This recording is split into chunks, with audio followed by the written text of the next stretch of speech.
And Brenda, you want to go ahead and get us started? Hi, it's Brenda Bowers, Pioneer Title. I do their sales and marketing, and I am here for a resource to you for any type of not just social media that we have here with Gary, which does such a fabulous job, but also email, phone number, online marketing. A resource for anything that you'd like to talk about. If you have a specific area that you would like to grow your business in, I'm happy to help. This is October's last because October is gone. If you can believe that, we're up to Christmas trees in the store. Social media class, and Gary and I are definitely going to brainstorm what we're going to target in November. I'm sure it's going to be pretty awesome.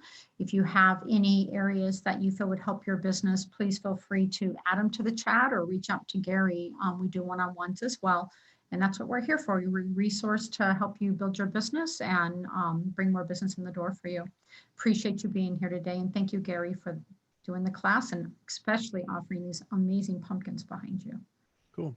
Thank you, Brenda. You're welcome. And then thanks Pioneer for all of your support and everything that you do for your agents and from the marketing side of things and the community wide as well. So thank you guys. We're going to talk about voice search, and it's one of those topics that we all are familiar with it. I can venture to say you've probably all talked to Siri or to Alexa or maybe to Google or something like that. And so, but the idea that voice search has grown so exponentially over the last few years, and the number of voice search devices that are out there and the times we use it, we're getting to the point where it's almost a afterthought that we even pay attention to the fact that we have used it as often as we have. But really, it's becoming a tool that we utilize to find information. So let me go ahead and share my screen, and we will get going talking about what we can do from a voice search standpoint. The numbers on voice search have really escalated over the last few years, and I would be willing to, I guess we would ask, but how many of you have actually used an Alexa or used a Siri or something like that? And I'll apologize if I set yours off as I mentioned that magic word in the background. With, Alexa, right now there's over 1 billion searches per month. This was back in 2018. So these numbers have probably significantly higher than that. So people are using this as a way to, find information, and for a lot of reasons. 41% of adults use voice search daily. 30% of internet browsing will be done without a screen, a la voice search, or you're on your phone or on a device. And 58% have used voice search to find local business info in the last year. So we're oftentimes, looking up something, find a restaurant, a Mexican restaurant near me, or find a hair salon, or find a, whatever it might be. And it's so easy to ask that rather than to sit down at your desktop and type it in, or even punch it into your phone. Especially if you're like me, I hate typing stuff into my phone. 40% of voice search users look for local businesses daily. So again, it's that aspect of the local business, and which is what we're all looking for. And all of us fall into that category. 27% visit a website after they voice search it. So again, that traffic and what it's driving to it. 76% of smart home speaker users conduct local searches at least once a week, and 53% daily. So you see the numbers. 62% have made a purchase after using a device. It's staggering what happens. We're looking at the numbers of that we use, but the idea is that we're utilizing this, but we haven't really figured out how we can make this work for our business. So that's what the purpose of this webinar is about, to really introduce you to how do you become a part of that database, so that if somebody's asking something about your business, something about real estate or your area or whatever, that you can potentially be the one that shows up in there. So, and I think I already had that stat. So we, again, just some more stats on 56% of used voice search from a smartphone, laptop, tablet, and a smart speaker. And again, those numbers, the smart speaker side of things also is probably shot up way past that and it will, especially now and with, after Christmas, you'll watch that number spike even higher. The breakdown, again, this was probably a year ago that I put these slides together, but the breakdown of percentage: 36% use Siri, 36% use Google, 25% use Amazon Alexa, and then 19% the Cortana, the Microsoft product. I'm guessing probably Alexa has crept into and cut into probably the Cortana, maybe even the Google Assistant. Google Assistant is going to be from an Android phone. That's where that comes from. And obviously Siri is an Apple product. Part of the reason for voice search is, number one, it's faster and easier. I mean, if we have to sit down to our desktop and type in what we want to find and then sort through the results. Whereas if we can simply, speak what we're looking for and we get an answer back instantly. So faster and easier is one of the reasons. Now, we don't have the choices that we look for, but we're getting the information that we want. It's more appropriate and convenient. So again, it zeroes in. We don't have to wade through a bunch of results. So it is much more convenient, and we tend to, take the first thing that it comes and go, well, show me something else instead. Ideal for mobile. You can speak it into your mobile device, your phone or your tablet, and get the response back just like you would a smart speaker. So it saves us having to type it in, especially when you have fat thumbs like I do, and they don't want to type quite as easily and quickly. So you have to by utilizing the voice, it gives you a way to do that. Maximum volume requests consist of near me. So in other words, we're looking for a real estate agent near me. That is probably one of the most frequent requests from a local business standpoint on the smart devices, the voice search devices, is find something near me. And that's what we're looking for, right? We want to do business. We don't have to drive all the way over town. I don't want to, I don't want a real estate agent that works in the Northwest, and I'm, and I live in Vail or, Rita Ranch. I mean, something like that. So I'd rather have somebody close by. And then it's the, prompt and to the point, so that the results tend to be prompt, to the point, very concise. And that's a result of rich snippets, which I'm going to talk about here in a minute, and what that really is and how do you utilize that, and where do those come from? What happens when somebody asks Alexa, find a realtor near me? What comes up? Have you done a search like that? Try that and see what happens. See who comes up, because that's really where your competition lies. And when you get to the voice search side of things, is who are they recognizing, and who are they indexing to show? How will your business or your goods, services fill that need? And again, it goes back to the questions that they're asking. Will your website meet the voice search criteria? And we're going to talk about that in a moment as well. That's where a lot of this comes into play, is, in your website, in, having a website that meets the criteria for voice search is going to be an important piece. So getting that, getting all the components in place are going to be really what you need to be looking at. So when you talk about Siri, we start with Siri, and Siri gets its data from Apple Maps Connect. So the thing you want to do is you want to go to Apple Maps Connect or mapsconnect.apple.com and add your business in there. If you're not listed in the Apple Maps, then there's then Siri's not going to pick you up. They're not going to find an outside source. They're going to utilize the Apple Maps. So you want to make sure that you have, your business information listed there.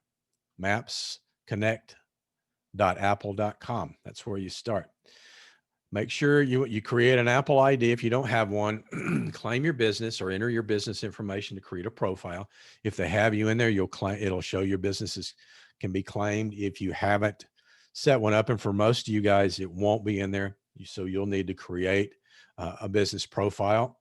So you just simply create the profile, and that's where you start. Apple gets its reviews and its photos from Yelp. So that's the other component of the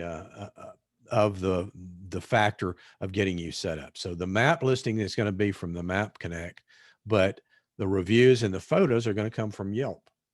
So if you don't have a Yelp account, a Yelp business account, that's the next thing you're going to need to set up. And it's got 36% of the market share with Siri. So to create a Yelp profile, you go to biz.yelp.com and put your information in there and see if it finds the profile for you. If it does, then you claim that. If it doesn't, you create one, just like you do with Google My Business, just like you do with any of the other sites. So you want to definitely have your profile created, and spend some time getting that in there. You want to make sure it makes sense. You've got a good client-facing profile, like we've talked about in past sessions. So you want to make sure that you have a good profile that tells people what you do for them. How do you service them? What makes you different? All those questions that we've talked about on webinars in the past. Excuse me. You also want to make sure you get some pictures in there. Your picture, I mean, you're branding you, right? Your picture, your logo needs to go in there.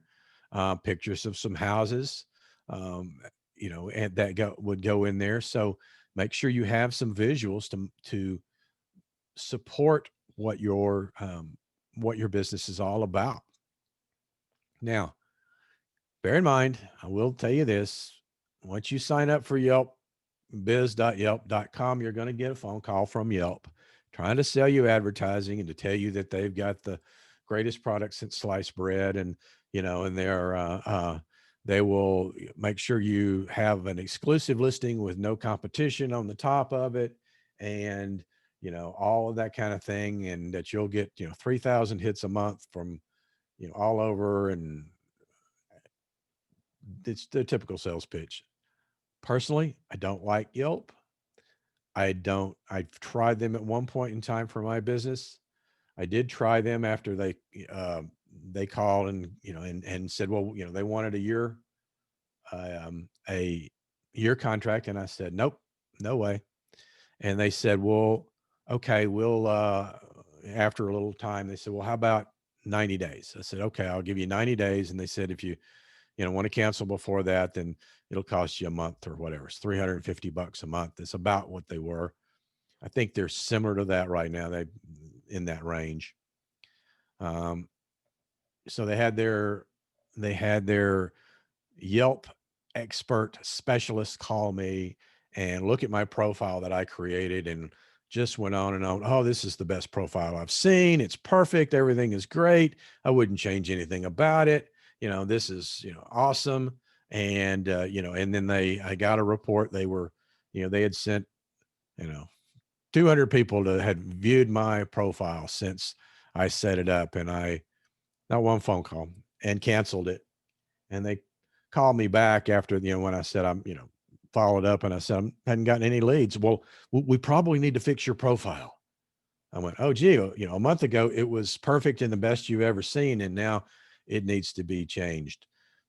Anyway, I'm not a fan of Yelp, but you have to play the game if you want to get found in the, in the search, in the voice search people that platforms that utilize Yelp, and most of them do. Then you gotta just get your platform built out, and you don't have to buy their ads. Just so you know. So the next one is the Google Assistant. And if you've got an Android phone, then that's built in. You've got the little box in there that you say, hey, Google, and it wakes up and it answers your questions. So that information comes from Google My Business. And I know we did that. We did classes on that, on how do you set up your Google My Business listing. If you don't know or haven't done that, not sure about it, go back to my ninjamarketingdojo.com/realtor-training, and you'll find the webinar that I did for realtors on there, and it was probably back in the summer or spring. But you definitely need your Google My Business listing created. You go to Google My Business. If you'll just put in Google My Business, you'll find it. Make sure that you optimize it with photos, and you really want to push reviews. Again, reviews are so important. The more reviews you've got, the better chance Google has or you have of Google delivering your content to other people. So, folks that have 1, 2 reviews, and somebody else competition wise has 20 or 30 reviews, Google's going to be more likely to deliver the 20 or 30 review site than yours. So you need to be focusing on reviews. You need to ask every client at the end of a transaction to write you a review. Send them a link. Simple to do. Just send them a link to your Google My Business listing. Now, they're not always do it, and it's not always easy, but you really have to work at it. So it's important that you do that. And again, about 36% of the market share. So that's significant. That's a third of the potential market are utilizing that platform. So you want to make sure you're using that correctly, and update those photos regularly as you get a new listing. Really nice piece of, a really nice listing with some spectacular photos. Plug in new photos in there. Google likes that site to be updated regularly. It shouldn't be set it and forget it. It should be updated with some regularity, because that lets Google know you're active and doing things. Alexa gets most of its data from Yelp. So again, another reason why you got to have the Yelp account. It also gets some data from Yext, and Yext is one of those sites that I don't really care for them. It used to be a free service, and there was dozens of free directories out there, whitepages.com, yellowpages.com, city search, community pages that you could put listings in. Well, they all got rolled into Yext, and now the only way you change those is by having an account there, and it's about, I want to say it's about 10 to 15 bucks a month, and you pay them forever, to get access to the data.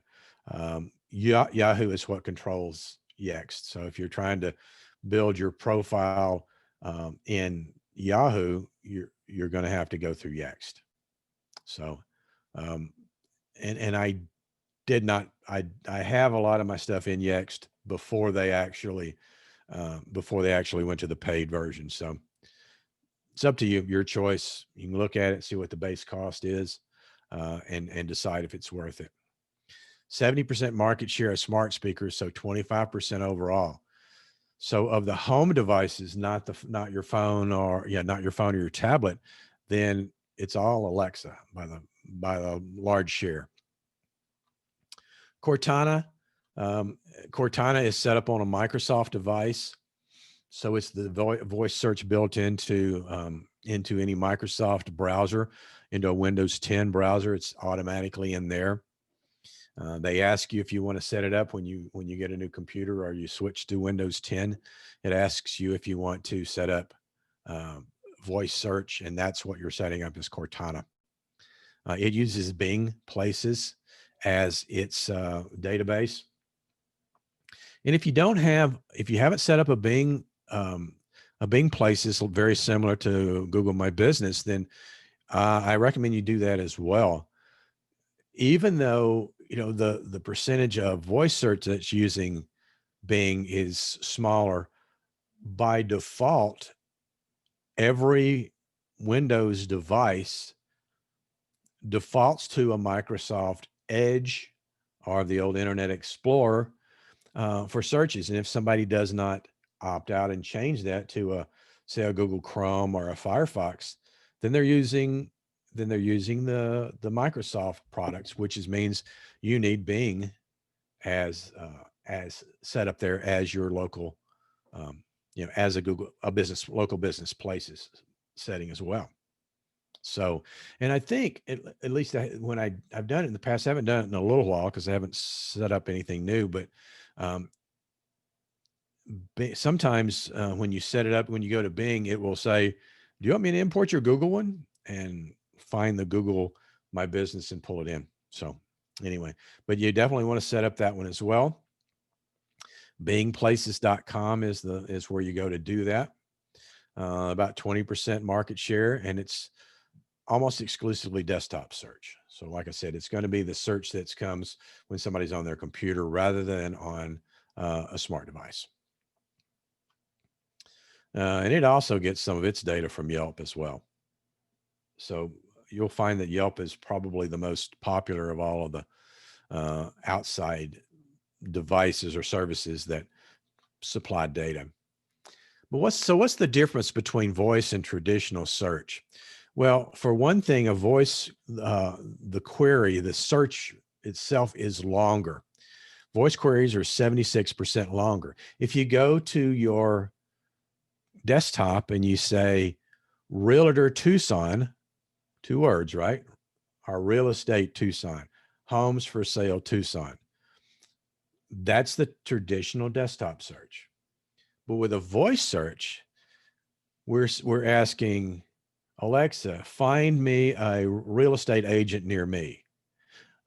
Alexa, where do what's the best time to sell my home?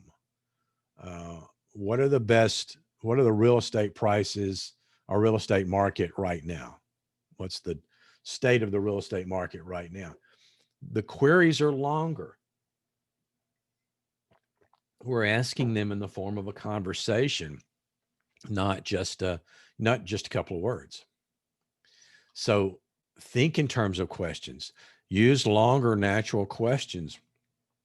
You want to think in terms of what are people asking? What would they ask? What are some topics that they would be searching for? And you can do those searches yourself if you've got an Alexa or a Siri, or ask it questions about your industry and see what kind of responses you're getting back. That's a great way to do some research on that. But you want to start thinking in terms of questions, and stronger intent. You want to optimize for a longer keyword phrase. So as opposed to real estate Tucson, now we're thinking in terms of homes for sale in Oro Valley, homes for sale in the Catalina foothills. You're looking for that longer phrase that really then defines and helps zero in the voice search on exactly what you're looking for. Local major impact, voice search is 3 times more likely to be used for local purposes. So we'll ask information about, a topic we're looking for, how many teaspoons are in a tablespoon or whatever it might be, or what is a particular ingredient that in a recipe you're working on or something like that. But we're a lot more likely to use a a voice search for local purposes. So find something near me, find a plumber near me, find a roofer near me, find a store that carries XYZ near me. So that's where the major impact from local comes. So where do you really start? Well, it it really starts on your website. And if you have a website, um, you and you don't have a frequently asked questions page, that is where you start. Create that frequently asked questions page. What do your clients ask you? What are some things that they're interested in? What do you think they know but don't ask? Or what are some things you wish they would ask? So start with questions like that for yourself and come up with a list of those questions and then answer those questions on your website. So that's a great place to start. I do that with mine all the time. If somebody asks me a question and I go, "Oh, that's a pretty good question. Let me make a note of that." I'll go back after I've answered the question for them. I'll go back into my website, add that question in and answer it. Because if somebody's asking that question, there's a good chance that more people will want to know the same thing. Okay. So start with the frequently asked questions on your website. That is so important. Content should be brief and easy to read. When you think about the answers you get when you do a voice search, or when you look at a search for a particular topic on the line and on the desktop version, and you get it back in a little box, you get the little rich knowledge box that answers the question. You'll see it's only one or two sentences. So you're not don't make your answers a paragraph long. Make them concise, brief, because if voice picks them up, they're not going to want to read a paragraph or two answer. They're going to read 1 to 2 sentences. Keyword research. So when you do some research on the keywords that you want to use to pertain to your business, do that research from your voice device, not just typing them in. You get different results. So when you're thinking about, is home investor, a home flipper, is that a keyword that might be useful to my business? And so do some research on that and see what comes back from voice, not just typing it into text. What keyword searches brought traffic to your website? And then turn those into questions. So there again, maybe you need to ask your client, when somebody finds you, how did you find me? Well, I was looking for XYZ. I was looking for a realtor in, in Rita Ranch or in Sahuarita or in Central Tucson or whatever. So figure out what people are asking you, and you do that by asking them. So turn those into questions, and that becomes, again, more source for creating content that the voice search can pick up. And phrase frequently asked questions in first person. So you always want to talk to the individual that asks you the question. So you're basically saying, uh, the if you're looking for the best time for you to sell your home, it's typically in the spring or in the early fall, something like that. I'm just, throw something out there. But you see, now I'm talking to that person. That's really where that's what you want your frequently asked questions to be: a conversation to a single person. Understanding that hundreds, thousands can see it, but only one person is reading it, right? That's important. And the person that's reading it at the time, you're talking to them. And that's why the aspect of being first person is so important. When you're doing keyword research, the keyword questions should have the five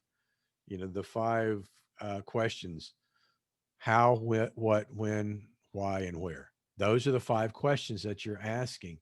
So each of your topics should begin with that. Where do I find? When do I? what is the average price of a, average selling price of a home um, in Northwest Tucson.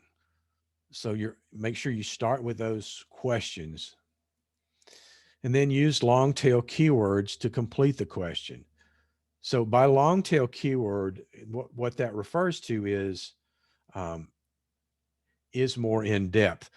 Real estate Tucson is not a long tail keyword. That's a general broad keyword that is going to be the most searched, but not necessarily the best choice for you, because there's a whole lot more competition for real estate Tucson than there is for homes for sale in La Paloma or Ventana Canyon or something like that.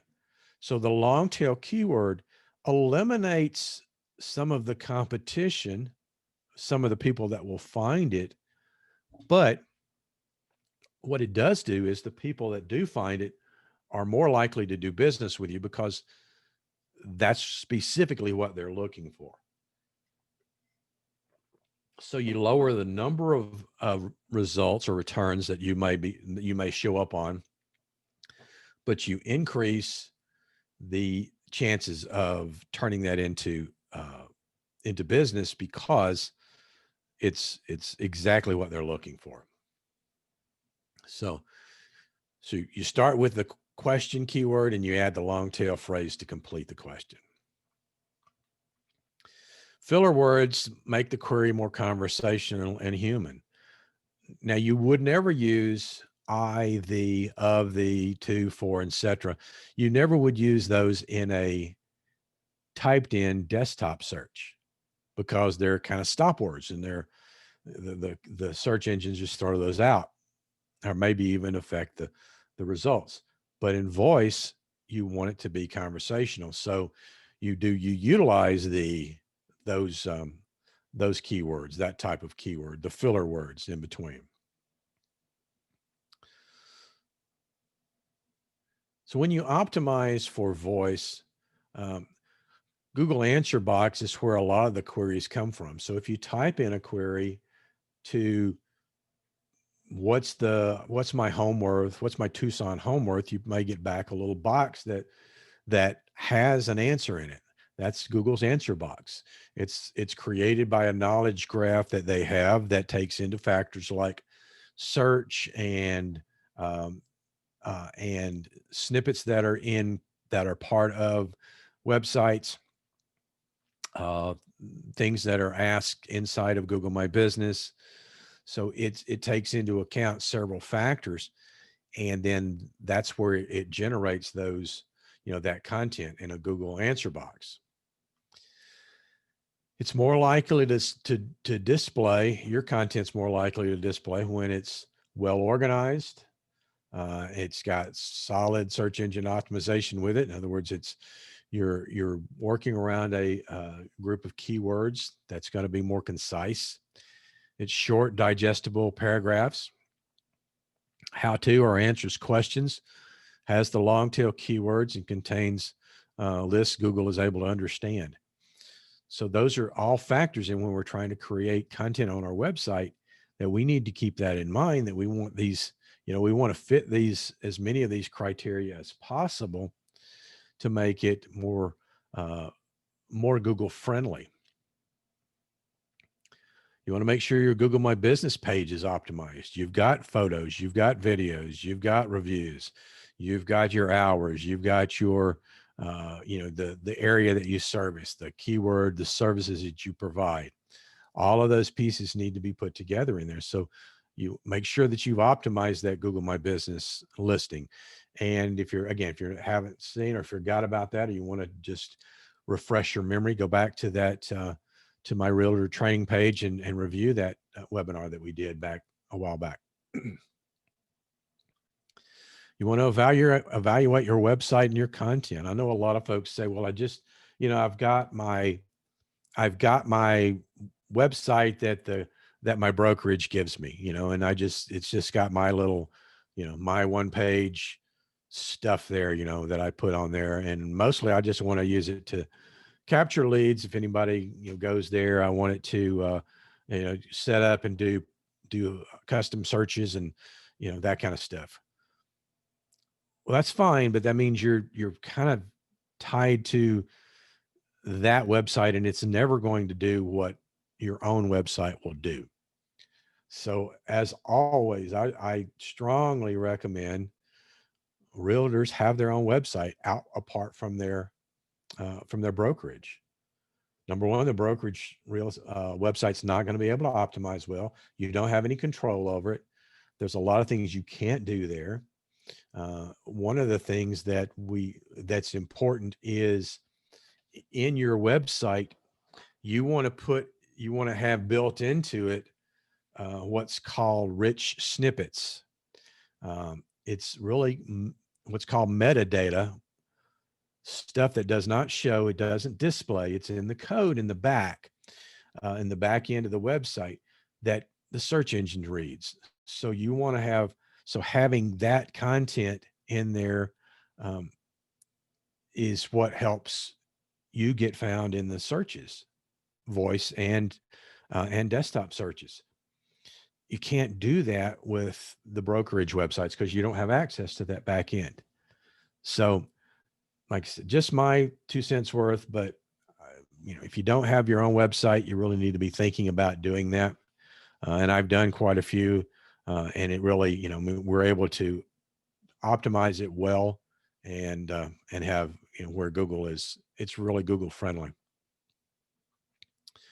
You want to make sure that you've got a frequently asked question page in natural conversational form.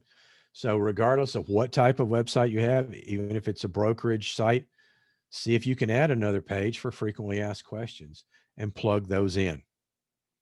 Can't stress enough how important the frequently asked question side of things are. A couple more strategies. Optimize for the rich answers, all the knowledge graph components. So this is where you get into all of the different parts that make up Google's knowledge graph. And I mentioned those earlier. So it's the rich answer questions. It's the snippets that we're using. It's the reviews that you have. All of those components are things that they utilize to really optimize out how what they show out of that. Concise answers. Google prefers 29 words in length. There's another average that says 41, but this is kind of a updated version, and Google says they really like 29 words or less in an answer. So keep it concise. That's really about, like I said, a sentence, maybe two. What types of questions are being used most? So you want to look at the types of questions that are being asked. So do a search and find out what kind of questions are people asking, and what are the answers? What kind of answers are you getting back? Because again, that's where, if we understand the type of questions, the answers that are being given, then that's going to help us determine what we need to put into our website. Your website needs to be mobile responsive. It's got to be mobile friendly. It has to be able to adjust to multiple platforms. If it's not, you're going to miss out on that search aspect. So again, that's one more component. Google may rank your website without having a strong mobile version, but when it gets down to, getting into the upper ranks within the rich answers and the questions answers and the voice search, having it mobile responsive is so important, because so much of this is coming from a mobile device. And a big percentage is going to be coming from smart devices, smart speakers, phones and tablets. And your web content should have a readability level of about 8th grade. So you don't want to use industry jargon. You want to use technical terms. You want to make sure your content reads a little more intelligent intelligently than an than a, elementary school level, but you don't want it too technical. You don't want it too far beyond that. So you kind of keep it about middle range in the readability score of about, like I said, eighth grade is a good range. Oftentimes, um, plugins for WordPress websites will actually tell you the readability level.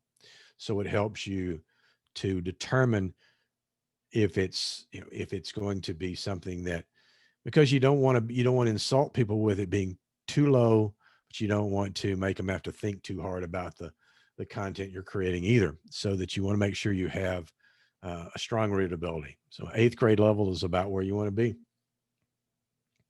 And again, avoid industry terminology.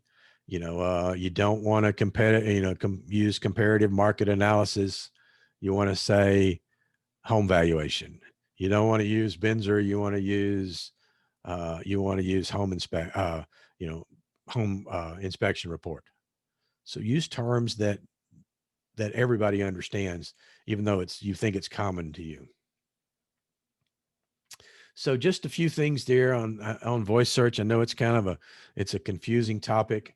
It definitely has, it's definitely a growing science, and it takes a little bit of knowledge from a website. Like I said, I like WordPress for website design because it lets me do a lot of those rich snippet knowledge graph, behind the scenes metadata, those types of things. There are plugins that you can add to your website that all you have to do is put the content in there. It structures them and formats them in the way you need it to be. So you don't have to understand any technical aspect of, if you're trying to do the website yourself. All you have to do is fill in the blanks. So keep that in mind. So I would recommend that the 3 or 4 things: go out to the mapconnects.apple.com, put your business in MapConnects, set up a Yelp account, Yelp business account, fill it in as complete as possible. If you don't have Google My Business, or you haven't visited in a while, revisit that, make sure it's optimized and has pictures and reviews and services in there. And then make sure that you go to the Bing places and set up your listing in Bing places as well. So hopefully that gave you some good ideas on how to use voice search. Since we've got a couple of minutes, get through a little quicker than normal. If you've got a couple of minutes and you want to put in the chat any suggestions that you would have, any topics that you would like to learn more about, if you want to type those in the chat right now, I'll make some notes of those. And as we're kind of planning out the rest of the year, what we want to do, we'll take those into consideration and build those on there. So if you want to take that, if you have any questions, feel free to pop those in here as well, and I'll be glad to answer any of those questions that you might have. So anybody have anything else that they want to ask about? Brenda, you have anything that you want to add? No, I think that it was, well, other than that, they're able to go back and review any of the recordings and classes. So that, Right. like with me, I always have to pop back and take the time in the evening to go back through and take notes on the information that you have. You can tell them where they can find that for me, Gary. Yep. It's going to be actually when the webinar ends, it will take you to the page with the recordings on there, the past recordings. This one will be ready and published probably in about an hour after the webinar is over, or after it produces out for me everything, and I'll get it posted. But it is ninjamarketingdojo.com/realtor-training, and you'll find it there. So that's where it'll be, and the trainings all the way back through April are on that page. So you can see there's probably 15, 16 trainings, maybe more than that now in there. So go back and review any of those that you want. Thank you guys. Hopefully everything was, you got some good information. And other than that, we will see you guys. We don't have anything scheduled next week, but we will, Brenda and I will get together and figure out what we're doing from there. Yes, we will. Have a wonderful Halloween. Yep. Happy Halloween, and see you guys shortly.